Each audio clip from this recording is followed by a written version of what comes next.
Alam mo ba, may mga araw na nagigising tayo, dumidilat. Pero hindi talaga nakakakita. Hindi dahil bulag tayo, kundi dahil masyado tayong abala, masyadong nagmamadali, o masyadong puno ang isip natin para mapansin ang mga simpleng bagay. Kaya ngayon, gusto kong simulan ito sa isang simpleng pasasalamat. Salamat sa aking mga mata. Pero hindi lang ito tungkol sa paningin, kundi sa kung paano tayo matutong makakita ulit. Salamat sa aking mga mata dahil sa bawat paggising ko, may liwanag akong nasisilayan. Minsan, hindi natin napapansin, pero ang simpleng makita ang umaga, ang araw na sumisilip sa bintana, ang galaw ng mga tao, ang kulay ng langit, lahat ng iyon ay regalo. Pero aminin natin, ilang beses na ba tayong nakakita pero hindi naka-appreciate? Ilang beses na tayong dumaan sa isang magandang tanawin, pero ang iniisip natin, late na ako. Ilang beses tayong tumingin sa salamin, pero ang nakita lang natin ay kulang, mali o hindi sapat. Kaya siguro mahalaga na paminsan-minsan, huminto tayo at sabihin, salamat sa aking mga mata, kasi pwede pa akong matutong tumingin ng tama. Salamat sa aking mga mata dahil nakikita ko ang mga taong mahal ko, ang pamilya, kaibigan, mga taong nandyan kahit sa tahimik na paraan. Pero minsan, hindi natin sila nakikita sa tamang paraan.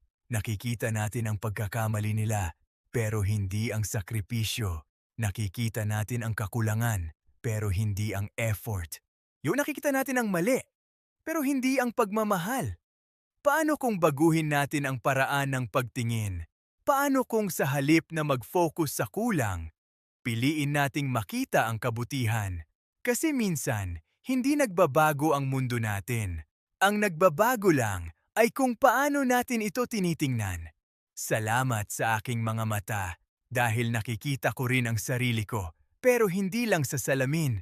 Nakikita ko ang sarili ko sa mga desisyon ko, sa mga reaksyon ko, sa kung paano ako magmahal, at kung paano ako nasasaktan. At minsan, mahirap tumingin, mahirap aminin na may mga bagay tayong kailangang baguhin, na may mga pagkakataon na tayo rin ang nagkakamali, na hindi tayo laging bida sa kwento. Pero alam mo, ang tunay na paglago nagsisimula sa matapang na pagtingin sa sarili. Mahuinda para husgahan, kundi para maintindihan, hindi para i-down ang sarili, kundi para mas mahalin ito ng tama. Salamat sa aking mga mata dahil kahit sa gitna ng problema, may pag-asa pa akong makita. Alam ko, hindi madali. May mga araw na parang puro dilim, mga araw na parang walang magandang nangyayari. Pero minsan, hindi nawawala ang liwanag, natatakpan lang ng pagod, takot, at overthinking. At dito pumapasok ang choice na hanapin ang maliit na liwanag, yung simpleng ngiti ng estranghero, yung mainit na kape sa umaga, yung katahimikan sa gabi.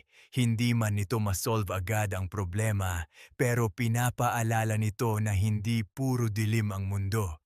Salamat sa aking mga mata, dahil kaya kong makita ang kagandahan ng buhay kahit simple lang. Hindi kailangan ng grand moments para masabing maganda ang buhay.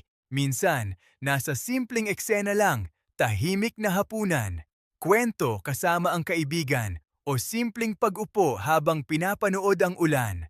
Pero bakit parang hindi natin ito napapansin? Kasi nasanay tayo na hanapin ang malaki, yung viral, yung trending, yung extraordinary.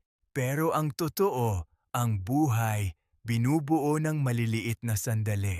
At kung hindi natin ito nakikita, parang hindi rin natin nararanasan ang tunay na saya. Salamat sa aking mga mata dahil may pagkakataon pa akong magbago kung paano ako tumingin. Kasi minsan, hindi naman ang mundo ang problema.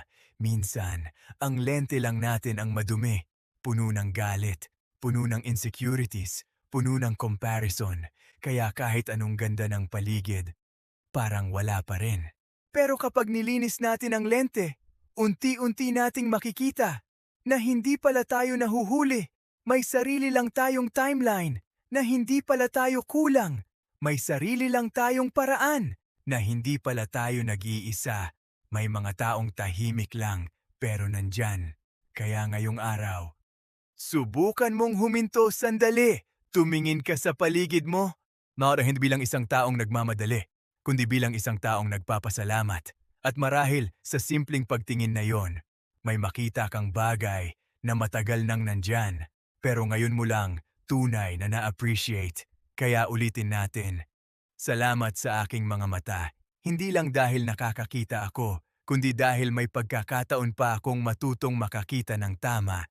Kung may nakita kang kahit isang bagay ngayon na nagpapasalamat ka, hawakan mo yan. Dahil doon nagsisimula ang mas malinaw, mas makulay, at mas makabuluhang buhay.